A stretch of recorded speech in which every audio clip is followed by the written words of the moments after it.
मैं एक सामान्य आदमी हूँ।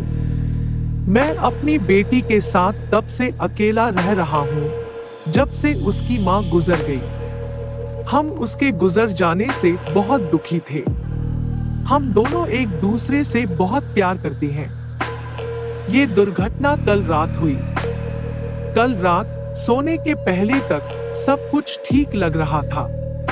आधी रात को अचानक मैं अपनी नींद से जाग गया था क्योंकि किचन से बर्तनों के गिरने की आवाज आई। मुझे अपनी बेटी की फिक्र होने लगी।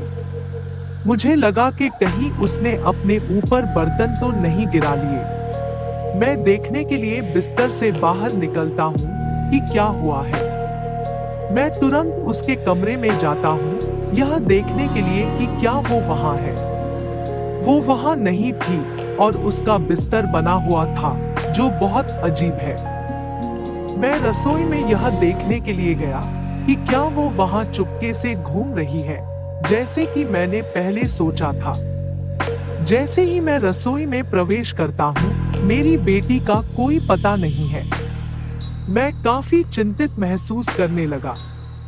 जैसे ही मैं रसोई से बाहर निकला, मुझे अपनी जिंदगी की सबसे भयानक चीज दिखी। एक काली छाया जिसकी आंखें लाल हैं। मुझे अपनी आंखों पर विश्वास नहीं हो रहा था। कुछ देर के लिए मैं सब कुछ भूल गया। बर्तनों के गिरने का शोर, मेरी बेटी और यहाँ तक कि अपना नाम भी। मैं बस इस जीव को देख रहा हूँ। तब यह मुझ पर जोर से चिल्लाता है। पता नहीं कैसे, लेकिन मेरे कदम अपने आप चलने लगते हैं और मैं भागने लगता हूँ। इस समय मैं बस अपनी जान बचाने के बारे में सोच पा रहा हूँ। मैं अपने लिविंग रूम की ओर भागता हूँ। फिर उसने मेरा पीछा करना शुरू कर दिया। मुझे ये छोटा सा फासला अचानक बहुत लंबा लग रहा था। आखिरकार मैं दरवाजे पर पहुंचा।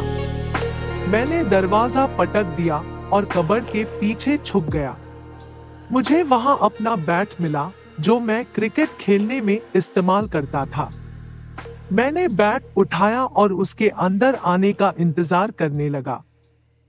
मैंने सोचा कि मुझे किसी भी कीमत पे इस चीज से अपना बचाव करना ही होगा। फिर मैंने सुना कि ये दरवाजा खोल रहा है। उसने फिर चिल्लाया। मैं अपनी सांस रोक लेता हूँ और बैट को कसकर पकड़ लेता हूँ, उसके आने के लिए तैयार। मैं देखता हूँ कि ये मुझे ढूंढ रहा है। उसका मुंह मेरी तरफ नहीं है।